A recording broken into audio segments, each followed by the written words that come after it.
Top 5 Prison Escapes That Shocked the World 3. Searchlights swept across the barbed wire, tearing through the darkness of Auschwitz as guards shouted orders in German. Boots slammed against gravel. Dogs barked, straining at their leashes. Somewhere inside the camp, the count was wrong. 2 prisoners were missing. At Auschwitz, that didn't mean an escape. It meant punishment. Collective punishment. Barracks were torn apart. Prisoners were dragged from bunks and forced to stand in freezing air, motionless, for hours. Every missing man meant suffering multiplied across thousands.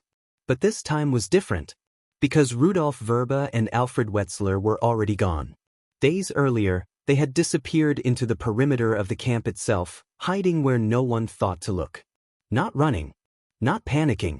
Waiting. Every second they stayed hidden was a gamble with death. Auschwitz was designed to erase people. Its fences, watchtowers, and routines were built to make escape unthinkable. Few tried. Fewer survived. No one left with proof. Verba and Wetzler intended to change that. Both men had spent months studying the machinery of the camp. They watched transports arrive. They counted people who never left. They memorized schedules, guard rotations, and the language of bureaucracy that masked mass murder as logistics. They understood something terrifying: the world outside did not know. And if it did know, it did not fully believe. The Nazis relied on that disbelief. The plan was reckless by necessity. There were no tunnels. No weapons. Only patience and timing. With help from other prisoners, they hid in a hollowed-out space near the camp's boundary, concealed with planks and earth. They masked their scent using tobacco soaked in gasoline, anything to confuse the dogs. For 3 days they did not move. Above them, the camp continued. Roll calls.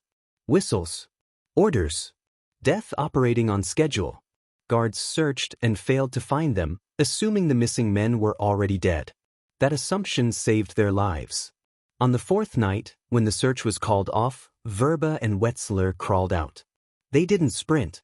They walked, calmly, into the surrounding countryside of Nazi-occupied Poland, dressed in stolen clothing, carrying nothing but what they had memorized.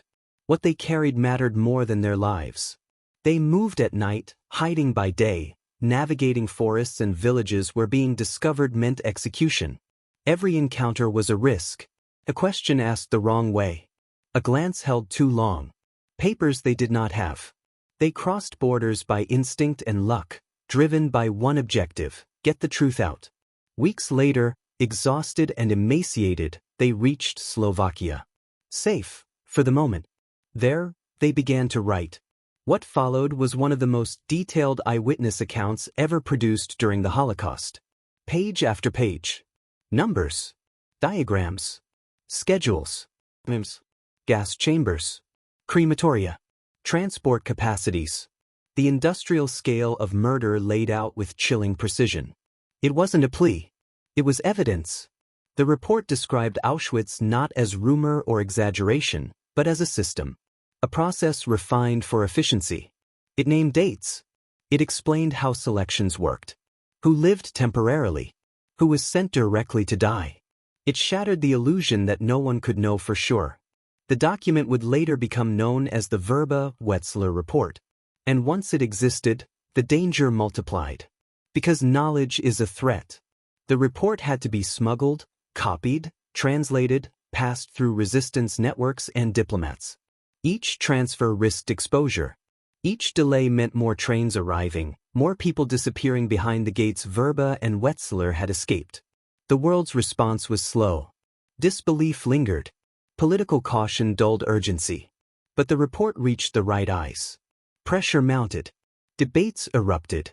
For the first time, the machinery of Auschwitz was documented from the inside by men who had walked out alive.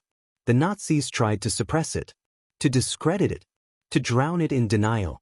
They couldn't. But even as the report spread, a darker truth emerged, one that would haunt historians for decades. Some leaders had already heard fragments of this story before. They had hesitated. And as Verba and Wetzler waited, hidden now in plain sight beyond the camp's reach, one question loomed over everything they had risked. Had they escaped in time? Because while the world argued over the truth, The trains kept running. And when investigators later compared dates, routes, and decisions, they realized something devastating. The report arrived just days before one of the largest deportations in history. And whether it would change anything, whether it could stop what was coming, was still uncertain. Because when the truth finally broke free from Auschwitz, it collided with a world that wasn't ready to act. The morning after the escape, Northern Ireland woke up locked down. Roadblocks choked highways. Soldiers stood at junctions with rifles slung tight across their chests. Helicopters hovered low over fields and housing estates, rattling windows and nerves. Every car was searched. Every name checked. Every rumor chased. The British state moved fast, determined to reassert control over a situation that had slipped through its fingers in less than an hour. Inside prison maze, the scene was forensic chaos.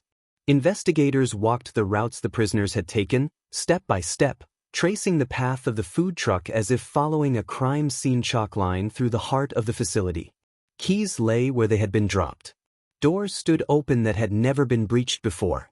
Control rooms showed signs of a takeover so quick it bordered on surgical. There was no single point of failure.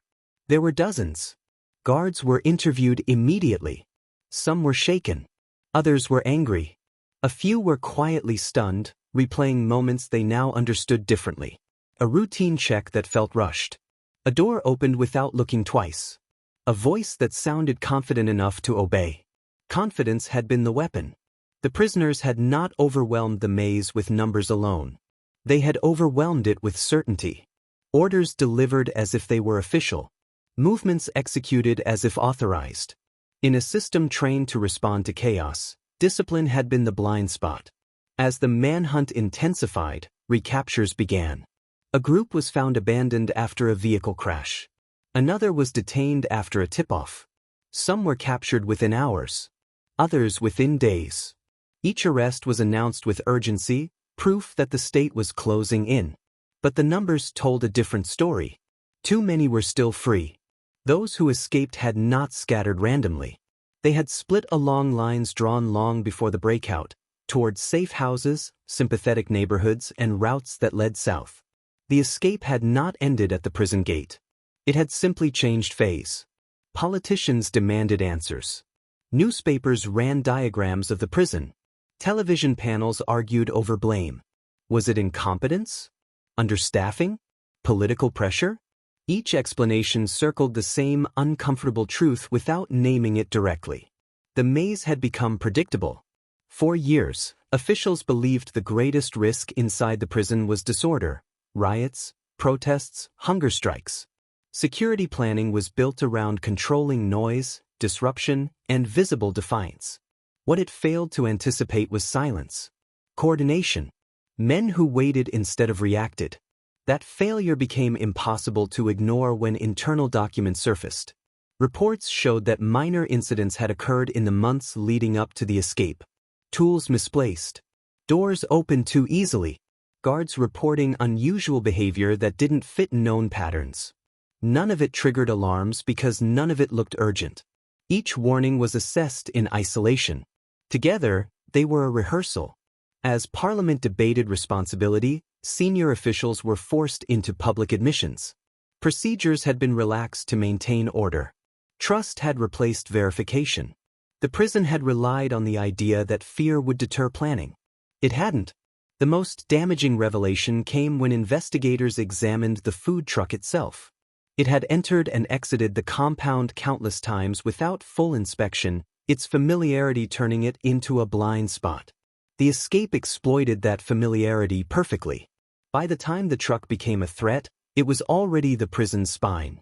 The death of the guard cast a long shadow over everything that followed. It stripped away any attempt to frame the escape as a clever trick or a bloodless embarrassment. A life had been lost. Families demanded accountability. The tone shifted from outrage to reckoning. Security reforms were announced almost immediately. New gates. New procedures. New training. But those measures spoke to the future, not the failure that had already happened. And the failure was systemic. As the hunt dragged on, pressure mounted from another direction. International attention transformed the escape into a political crisis. Allies questioned stability. Opponents framed it as proof of weakness. Every day without full recapture deepened the damage. Behind closed doors, officials confronted a reality they could not publicly acknowledge. Even if every escapee were caught, the message had already escaped. Maximum security did not mean maximum control. Weeks passed. The list of free men shrank but never reached zero. Some slipped across borders. Others vanished into networks that had prepared for this moment. The escape was no longer just a security breach, it was a redistribution of risk. Inside the maze, daily life resumed under a new intensity. Searches multiplied. Routines tightened. Trust evaporated. Guards worked under suspicion, aware that the institution they served had been exposed. And yet, amid the scrutiny, a quieter truth emerged. The escape had not required advanced technology or insider access to classified systems. It had relied on observation, on patience, on the understanding that any system, no matter how fortified, develops habits. Habits are exploitable. That realization unsettled prison officials far beyond Northern Ireland. Reviews were ordered elsewhere. Procedures questioned. Assumptions challenged. The maze escape was being studied not as an anomaly, but as a warning. Still, one detail refused to settle. When analysts reconstructed the final moments at the main gate, they found that the guards who opened it had done nothing technically wrong. The truck matched expectations. The timing was correct. The procedure was followed. The system had worked exactly as designed. And that was the problem. As recaptures continued and headlines slowly moved on, the escape settled into history as an audacious act with lasting consequences. But among those who studied it closely, the conclusion was sharper and more troubling. The maze had not been beaten by chaos. It had been beaten by order. And as the last helicopters peeled away and the last roadblocks came down, a question lingered, one that would define the final chapter of this story. If the escape succeeded because the prison trusted its own routines, what happens when every system does the same? By the time the final roadblocks came down, the damage was already permanent. The British government could count arrests, recite reforms, and point to tightened procedures, but none of it erased the central fact.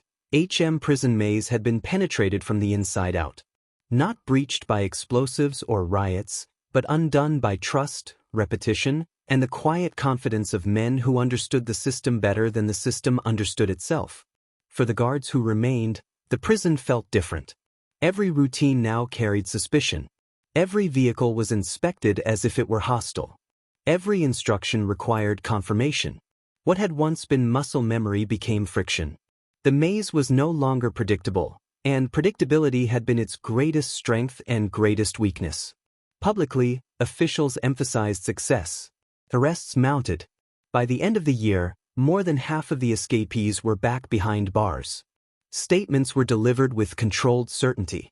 The narrative hardened. Order restored, threat neutralized. Privately, the assessment was harsher. Internal reviews concluded that the escape should have been impossible under existing assumptions, and therefore the assumptions themselves were flawed. Security planning had been built around reacting to disorder. What it failed to imagine was a coordinated, disciplined operation that behaved like authority rather than rebellion. The prisoners had not fought the system. They had become it. That realization rippled far beyond Northern Ireland. Prison authorities across the UK and Europe quietly requested maze escape reports. Training manuals were rewritten. Food deliveries, maintenance vehicles, and trusted routines were reclassified as potential attack vectors. The idea of safe familiarity was dismantled. Yet even as reforms spread, the deeper lesson proved harder to absorb. The escape was not the result of one corrupt guard, one unlocked door, or one missed alarm. It was the accumulation of small decisions, each reasonable on its own, that formed a path no one believed would be taken. Trust without verification. Efficiency over scrutiny. Order mistaken for safety. The manhunt's final chapters underscored that truth. Some escapees remained free not because they were faster or smarter, but because the networks waiting beyond the prison walls had anticipated success. Safe houses existed before the first gate opened. Routes were planned before the truck rolled. The escape did not create momentum, it released it. For the families of guards, especially the family of the man who died during the takeover, the political debates felt hollow. Reports and reforms did not replace a life. The escape would always be remembered not just as a security failure, but as a human cost paid for institutional certainty. Years later, former officials would admit something they could not say in 1983. The maze was never just a prison. It was a stage. A place where the British state attempted to demonstrate control during one of the most volatile conflicts in modern European history. When that stage collapsed, the consequences were symbolic as much as operational. The escape became proof, used by supporters, critics, and historians alike, that power is vulnerable when it relies on routine rather than vigilance. The irony was unavoidable. The very systems designed to prevent chaos had become so stable that they were exploitable. The guards who opened the gate had followed procedure. The vehicle that passed inspection had done so because inspections had become ceremonial. The escape succeeded because nothing unexpected happened until it was too late. In the years that followed, Prison Maze would eventually close. The walls still stood, but the era they represented had ended. The escape remained its defining moment, not because it freed 38 men, but because it exposed a truth security institutions rarely like to confront. No system fails loudly at first. It fails quietly, repetitively, comfortably. The maze escape shocked the world because it forced that truth into daylight. It showed that high security does not mean high awareness. That discipline can mask danger. That the most effective attacks are often indistinguishable from routine, until they are irreversible. For analysts who studied the case decades later, one conclusion stood out. If the escape had happened 10 minutes later, it might have failed. If it had happened 10 minutes earlier, it might have gone unnoticed even longer. Timing was not just important, it was everything. That margin is what unsettles people. Because it suggests that the difference between containment and catastrophe is often thinner than anyone wants to admit. The Maze prison escape did not end with the last arrest. It ended with a permanent shift in how security was understood. It became a case study taught not for its daring, but for its patience. Not for its violence, but for its precision. And that is why it still matters. Because the most shocking prison escapes are not the ones that rely on brute force or chaos. They are the ones that reveal how deeply systems depend on habits, and how dangerous those habits become when no one questions them. If this story stayed with you, it's because the maze didn't just let 38 men walk out. It let a dangerous assumption walk free with them. And if you think this was intense, the next escape didn't use trucks, weapons, or force at all. It used something far more powerful: belief. Before this story blows past the walls they said were unbreakable, hit subscribe, tap like, and tell me in the comments, could this happen again?